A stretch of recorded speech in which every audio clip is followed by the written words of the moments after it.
Well, hello everyone. I am Matt Williamson. This episode is brought to you by Live Casino, and that game is pretty miserable. You can make some goofy off-the-wall Halloween joke, ghoulish, whatever you want to go with, but pretty miserable. Not totally unexpected. Folks, football season is here, and Live Casino is where FanDuel Sportsbook, America's #1 sporting app, comes to life. Step up and place your bets as our self-service kiosks or with a sportsbook representative. Then cheer on your team and catch every heart-pounding moment of action on our huge 40-foot video wall.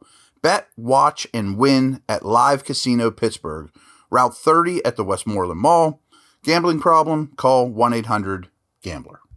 As usual, I am recording this Sunday evening right before the Sunday Nighter kicks off. We got Bills-Packers. I just bolded a few things through my notes here, many of which I think you'll know, and then we'll sum this thing up, which we take it a little deeper. But as usual, the first podcast of the week is our first blush reactions to what was another miserable performance by the Pittsburgh Steelers. First note, these are kind of more like play-by-play type of notes. That first bomb touchdown to A.J. Brown, who's a superstar, by the way. I host a podcast, Locked On Dynasty, which is all based on long-term, keeping your fantasy players forever. Build a dynasty. You don't have a draft every year. Brown's only behind like Chase and Jefferson in terms of value. He is a great, great player. Showed it today. But this is on Minkah. Of all the people to blame throughout the season, Minka's low on the list, but he had the angle. He's usually great at the catch point. Was horrible at the catch point in this. 7-0. Boom. My note here, again, very early on. They get an illegal formation call, again, very early on. Already, and my first note is offensive penalties already becoming a big problem. Foreshadowing, here you come. They make it 7-7, and it was okay, there was... Here's one thing that bugs me. So in that drive, which ended up making the game 7-7, things were competitive at that point. It was 3rd and 1. Pickett sneaks it, gets the first down. Great. Everyone's happy. I'm yelling at my TV. It's 3rd and 1. You're on somewhere at midfield. I should have written down where it was. It was between the 40s. It's 3rd and 1. You're against a powerhouse team. Don't be content to get the first down on 3rd and 1. That's when you take a shot, and not a go ball down the sideline. Throw a ball down the field, get the 4th and 1 if it doesn't work, then do the short yardage stuff. That's when you have a stacked box. That's when you have them where you want. Throw a bomb there. Take the fight to the opponent. Don't just be happy to get a first down. That's the thing. Happy to get a first down. That's a low bar in this league. But anyway, Claypool takes that end around, throws the left-hander to Watt, the fullback. Great. Caught him off guard. It worked. My note was, I guess this is good. 7-7, but yikes. That's the kind of garbage you have to rely on to get the ball in the end zone. And that's the only touchdown of the day. And that's pretty much what they do every game is they score a offensive touchdown. So next time the Steelers get the ball, they're down 14-7. Kick the ball off. Sims has a very good return. But the announcers didn't catch this, but very late in the return, it was already a plus return. Norwood holds. He didn't hold at the beginning of the play to open it up. He held after it was a positive play to bring it back. That's when it's just hands off. Sims is past the 25-yard line. Don't grab anybody. Do your job. But if it's borderline, stay away. So dumb. Then, an illegal formation on 1st and 10. Then, you bring Sims in for a bubble screen. We'll get to that in a minute. Then, as always, a run for nothing. So, it's 3rd and 20. Screen to Warren. Punt. One of the worst sequences I've seen. No attention to detail. It should have been start the drive with really good field position after Sims makes a play. Nope. And before you know it, you're in a hole, as usual. A couple other ones here. Later in the half, Pickens makes this catch. They call it a drop. They wait. No challenge flag comes out. I have no idea why. Okay. This makes me insane. So you're losing at this point. There's about 2:30 left in the half. They run the ball with 2:30 left in the half. Of course, they get nothing on the run, as always. Okay? And then they watch the clock tick down to the 2-minute warning. You're losing 21-7 against a Super Bowl powerhouse team, and you hand them 30 seconds and get a yard for it. They could have thrown the ball 3 times before the 2-minute warning. Nope. Announcers don't say anything. Okay. What are you doing? Give yourself a chance to win. Back to, I'm going to talk a little bit about Warren and Najee, probably more during the week. But I'm curious, and I'm going to investigate this. How many negative or 0 or 1 yard runs does Jaylen Warren have this year? The answer might be 0. Keep that in mind. Then, here you go. Well, first of all, let's go back to that 2-minute situation. You let 30 seconds go off the clock. You could have thrown the ball 3 times. Remember that. At least twice. 3rd and 7. Pickett takes a sack when you just can't take a sack. You kick a field goal, it's 21-10. And the Eagles say, thank you. That's the theme of the whole game to me. I just wrote this in quotes. Thanks for making it so easy to play against you. Sincerely, the Eagles. So what happens after that? Really bad sequence. Illegal formation on the kickoff team. Wow. Luckily, big sack by Reed on that drive, and looked like easy points for the Eagles, the way the Steelers handled themselves. I'm not even going to say the clock, but an illegal formation on the kickoff team. And then a sack by Davis, too. And they got some pressure there a little bit. So you get to halftime, and it wasn't quite as bad at the very end of the half as it could have been, although you were very, very easy to play against, as I mentioned. As we usually do, I'm going to just a couple halftime stats of note. At the half, Najee Harris has 4 rushes for 0 yards, a long of 1 yard.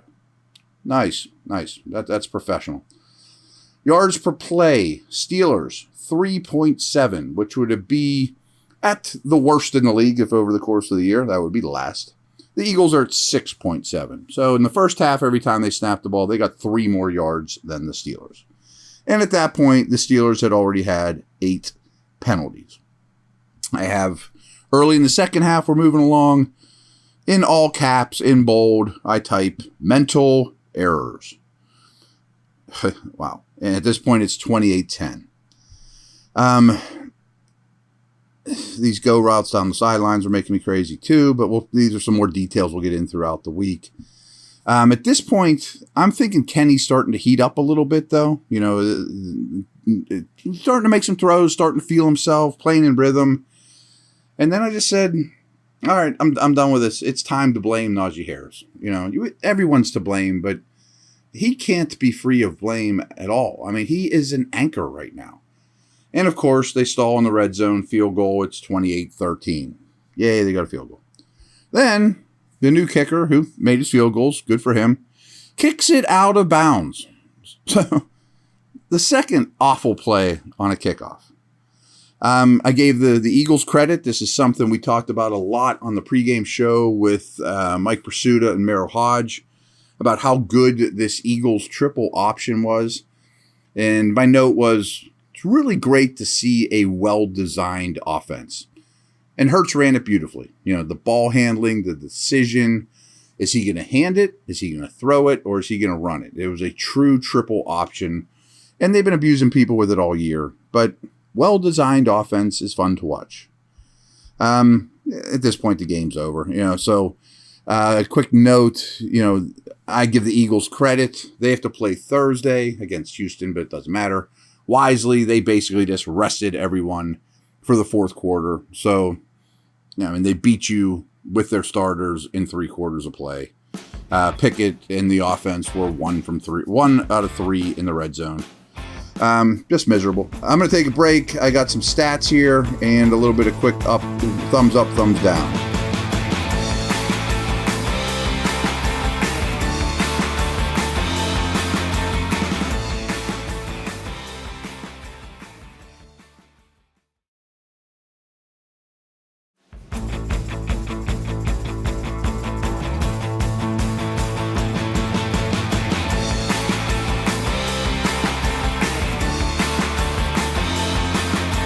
Here's some final stats that I think really tell you all you need to know about this miserable performance. And first off, they're going to lose this game 9 out of 10 times. I mean, the Eagles, Bills, these are elite teams, and I don't throw that word around very much. But he completes 25 of 38 for just 191 and an interception.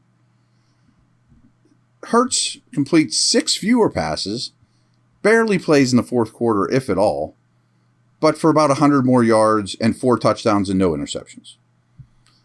Kenny was sacked 6 times. Miserable. 4 pass plays over 100 yards.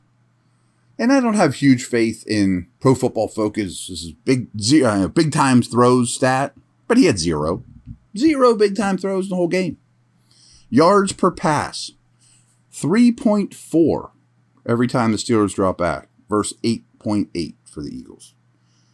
In this game, Harris, 8 carries, 32 yards for the game. Some of them when the game's well out of reach and on a draw when it doesn't matter. Warren, 6 carries, 50 yards. And they looked night and day. I stole this from, I think, Pro Football Focus, but whatever. I think it was interesting. Warren is averaging 2 full yards more per carry than Najee Harris this season for the whole season. 2 full yards every carry. 7 of Warren's 29 carries have gone for 10 yards or more, compared to 9 of Harris's 108 carries. So he's got nearly 80 more carries and basically the same number of 10-yard runs. Awful. Javon Hargrave. We haven't been doing this podcast long enough, but I reference Hargrave a lot. When he left the team, it was when the Steelers were very cash-strapped. And I use him as an example all the time. And I use it sort of in a positive way. That now that the Steelers have money, I don't think they'll lose the Javon Hargraves of the world. The guys that they drafted, they developed, they got better. And I think, and I don't know this for a fact, but I think they would have loved to kept Hargrave back in the day. Simply couldn't with the money others were making. And that's part of having a expensive quarterback at the time. And that was working. But Hargrave's the perfect example of guys now they can keep and not go, man, I really wanted to keep that guy and just can't. He was awesome in this game and good for him. 2 sacks. 4 other Eagles each had a sack. Hargrave was amazing from the beginning. This is a Pro Football Focus thing, immediate reaction. Of their 52 pass blocking snaps, their offensive line, Steelers' offensive line, combined for 23 pressures allowed, pending review. So somewhere in that neighborhood. Dan Moore Jr. allowed 9 pressures. Chooks, 5. Kevin Dotson, 4. 23 pressures allowed on 52 dropbacks for the offensive line. You kidding me? Steelers were 1 of 12 on third down, as well as 1 of 3 in the red zone. They were 4 of 4 on fourth down, though. One of those includes the fake punt, but that counts nonetheless. On third and fourth down, though, the Eagles were 8 of 13. Steelers were 1 of 12 on third downs. And back to the fake punt. I mentioned that on Friday. Hey, game like this, you better have those type of things in your bag, a club that you can use. But 2 of the best plays they had were the Claypool throw to Watt and a fake punt. Those are desperation type things, or they're the cherry on top of the sundae. I mean, they don't even have the glass, let alone the ice cream and the whipped cream. And okay, you had the cherry at the bottom of the jar floating around. I mean, it's just not sustainable stuff. It's smoke and mirrors nonsense that worked. Yards per play when it was all said and done. Steelers got up to 4.3, a lot of that in garbage time, and the Eagles fell to 7.6. Still averaged 3.3 more yards every time they snapped the ball. Steelers ended up with 9 penalties and 2 turnovers. Not going to beat good teams that way. The most misleading stat of the day, and I'm a big time of possession fan, Steelers held the ball for a little over 34 minutes. Eagles were about 25 and a half-ish, give or take. It's just because the Steelers weren't gaining any yards. 12-play drives, 10-play drives. And you expect a rookie quarterback to not screw up that much. I mean, to score points on a 14-play drive, you basically can't fumble a handoff, take a holding call, misread a coverage, take any penalties. And it's just easy to play against.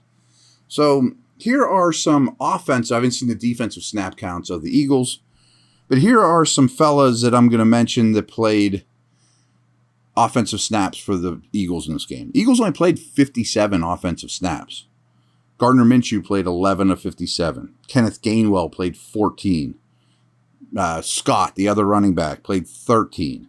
Jake Stoll, he played 29 snaps. He's a tight end, folks. Jake Calcaterra, someone I've never heard of, played 12 snaps, also a tight end. Quez Watkins is a good player. He played 38 snaps, though. Pascal played 57, and another receiver I'm sure none of you have heard of, Britton Covey, played 4 snaps. That's how bad it is. I mean, you're not even competitive against dudes that, are bottom of the roster guys. This makes me a little crazy, too, with the Canada offense. There's just so many tendencies. Sims, mentioned before, had a good return. I like Sims. He's a good player. But it's such a tell. He played 11 snaps on offense and got the ball 4 times. There was 3 times during the broadcast where you saw him trot on the field, and I turned to my 16-year-old and I said, Sims is getting the ball. He's either getting an end around or a bubble screen. How can every defense in the world not know that? When he comes on the field, he gets the ball all the time. And it's not on a drag route or a go. I mean, it's gimmicky nonsense. I mean, it's just so bad. Mental errors, penalties, galore. Again, 8 in the first half. So bad. Our typical thumbs up. I'm going to go Warren. I'm going to go Claypool. Put together a couple good games. Freiermuth, to me, is a constant and is a star. How about Pierre as a thumbs up? Maybe. Replaces Spoon in the second half. I guess Pierre suffered an injury, though. That's a few games in a row, though, that his stock is much higher to me than it was to start the season. So we'll give credit where it's due. Down, I mean, basically he's everything else, but here's a few others. The offensive line, it was their worst day of the year, easily, especially the left side. Proved that earlier in the podcast. Can't say Pickett played well or his stock's going up. It's definitely going down. Pickett red zone stuff really worries me right now. It doesn't mean he won't overcome it. I mean, it's not uncommon for rookie quarterbacks to struggle in the red zone. I mean, it is common. It's commonplace. But it hasn't got better. I mean, it certainly doesn't mean it's going to get better or it's going to be fine. I mean, it's an area of concern. Najee stock is down, down, down. I mean, I've defended him a little last 2 weeks saying, looks like he's moving a little better. Maybe the foot's not bothering him.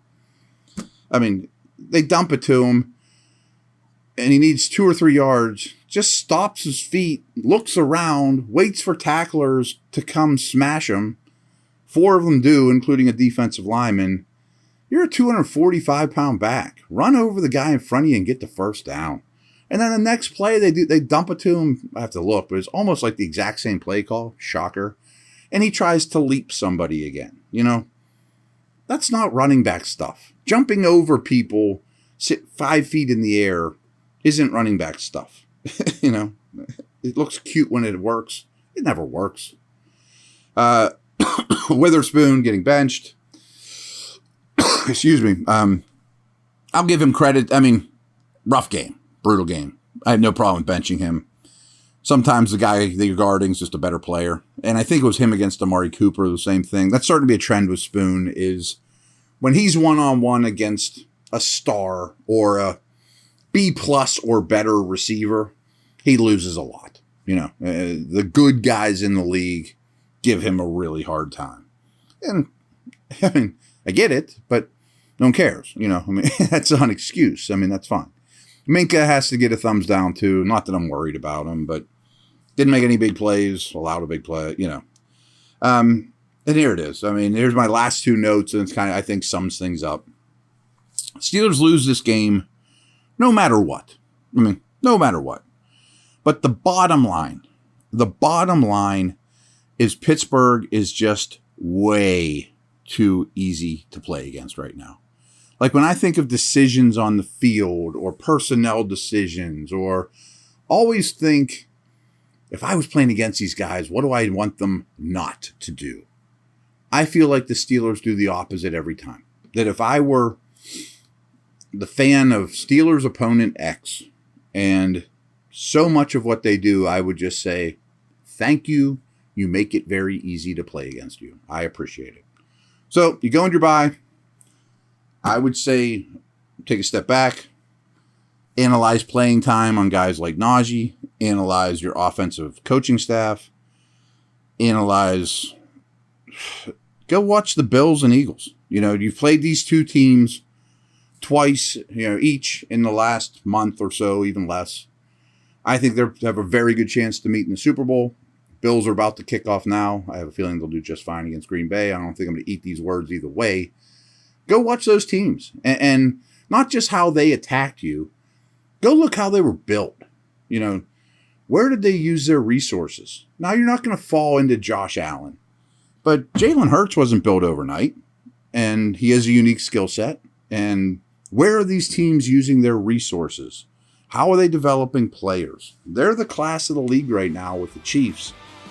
You used to be in that pantheon. You're not anymore. Go learn from those around you.